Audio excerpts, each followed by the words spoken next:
Same ಹೋದ್ರಲ್ಲ ಹಂಗೆ ಇವ್ರಿಗೂ ಹಂಗೆ ಆಗ್ಬಿಟ್ಟಿದ್ದಲ್ಲಮ್ಮ. ಎಷ್ಟು ವರ್ಷದಿಂದ ಐತಮ್ಮ? ಬಿದ್ದಿದ್ರಾ?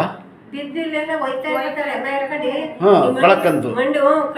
ಕೂತ್ಕೊಳ್ಳಿ, ಸುಮ್ಗೆ ಹಾಕಿಲ್ಲ. ಎಲ್ಲಿರೋದು ಇವರು? ಮೇಲ್ಕೋಟೆನಲ್ಲಿ ಇರೋದು ನೀವು? ಹೌದಾ, ಸರಿ. ಈಗ ಮೂಳೆ ಸಿಂಗೊಬ್ರಿಗೆ ಯಾವ ವಯಸ್ಸು ಆಗ್ಬಿಟ್ಟಿದ್ರು, ಜಾಗ ಆಯ್ತಲ್ಲ, ಕೂತ್ಕೊಳಕ ಆಗಿಲ್ಲ, ಎತ್ತಕ ಆಗಿಲ್ಲ,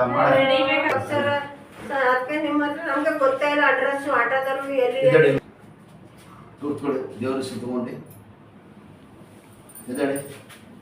ಹಾಯ್ ಶಬಾಷ್, ಕೂತ್ಕೊಳ್ಳಿ. ಅಲ್ಲಿ ಭಾಳ ಗೆದ್ದಿದ್ದೀರ, ಹೊರಟಂತ ಅವಿತಾರ ತಗೊಂಡು ಗೊತ್ತಾಗ್ಬಿಡ್ತದೆ ನನ್ಗೆ. ಯಾಕಂದ್ರೆ ಹೊರಟಂತ ಇನ್ನೊಬ್ರು ಹೋದ್ರು, ಈಗ ಮುಟ್ಟ ಕೊಟ್ಟಿಲ್ಲ ಪಾಪ.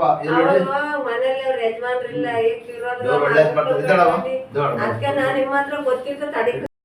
ತಿರ್ಸಮ್ಮ ನೋಡಿ, ಇದು ಫುಲ್ ಹಿಂಗ್ ತಿರ್ಸು. ಹಾಯ್ ಶಬಾಷ್. ನೋಡಿ ನೋಡಿ, ನನಗೆ ನೋಡಿ, ಈ ಕಡೆ ತಿರ್ಸಿ ಉಂಟಾ? ತಿರ್ಸಿ. ಹಿಂಗೆ ತಿರ್ಸಿ. ಕೂತ್ಕೊಳ್ಳಿ ಕೆಳಗಡೆ. ಸೂಪರ್ ಆಗಿ ಕೂತ್ಕೊಳ್ಳಿ. ಕಾಲು ನೀಡಿ, ನಿಲ್ಲಿಸಿ. ಒಂದು ಮಂಡಿ ಬಟ್ಟೆ ಬಿಟ್ಬಿಡಿ. ಬಟ್ಟೆ ಬರೀ ಕಾಲು ನಿಲ್ಲಿಸಿ. ಇದು ಎಡ್ಕೊಳ್ಳಿ ಹಿಂದಕ್ಕೆ. ಚಪ್ಪಲ್ ಹಾಕಿ ಕೂತ್ಕೊಳ್ಳಿ. ಹಿಂಗೆ ಕೂತ್ಕೊಳ್ಬೇಡಿ ಅಂತ ಹೇಳ್ತಾರೆ. ಹಿಂಗೆ ಕೂತ್ಕೊಂಡು ಊಟ ತಿಂಡಿ ಕುಂತ್ಕೋಬೇಡಿ ಅಂತ ಎಲ್ಲ ಹೇಳಿ ಎದುರಿಸ್ಬಿಟ್ಟಾರೆ.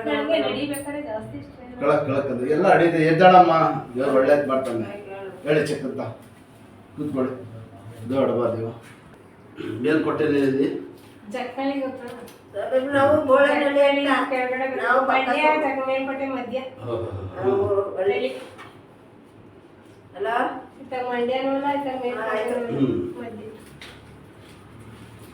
ದೇವ್ರ ಕಡೆಯಿಂದ ಇದನ್ನ ಎಷ್ಟೋ ವಾಸ ಆಗ್ಬಿಡ್ತದೆ. ಈಗ ಎಲ್ಲ ಕೆರಡೆನ ಕುತ್ಕೋಬೇಕು. ಊಟ ತಿಂಡಿ ಏನು ಬಂದಿದ್ರಲ್ಲ, ಅವ್ರಿಗೆ ಏನ್ ಬೆನ್ನು ಅವ್ರಿಗೆ ಇದಾಗ್ಬಿಟ್ಟಿದೆ.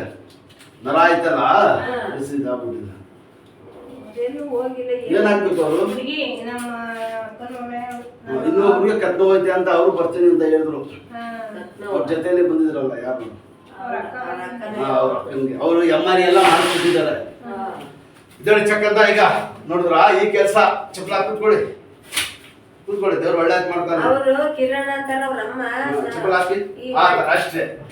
ಏನ್ ಮೂಳೆ ನಿಮ್ಗೆ ಮುರಿದೋಗ್ಬಿಟ್ಟಿದೆ, ಸ್ವಲ್ಪ ಕ್ಯಾಪ್ ಐತೆ ಅಷ್ಟೇ. ಒಂದ್ 2-3 ಕಟ್ ಹಾಕಿದ್ರೆ ವಾಸ ಆಯ್ತದೆ. ಮೂಳೆ ಸಮತೋಗದೆ, ನೀವು ತಿರ್ಗಾಡಂಗಿಲ್ಲ, ಕೆಲಸ ಮಾಡಂಗಿಲ್ಲ, ಏನಿಲ್ಲ ಅಂದ್ರೆ ಅದಕ್ಕೆ ನಾನು ರಾತ್ರಿ ನೋವು ನಡಿಯಲ್ ಹೋಗೋಣ ಅಂತ ನೋವಾಯ್ತು. ನನ್ಗೆ ಇಂಬುಡಿ ರೈತದಲ್ಲ, ಏನಾದ್ರು ಕೊಡಿ ನನ್ಗೆ. ಈ ನೋವು ಆಮೇಲೆ ಒಂಥರ ಕಾಲಿದು ನಾನು ಬೆಂಡ ತಿರ್ಗಾಡಿದ್ರೆ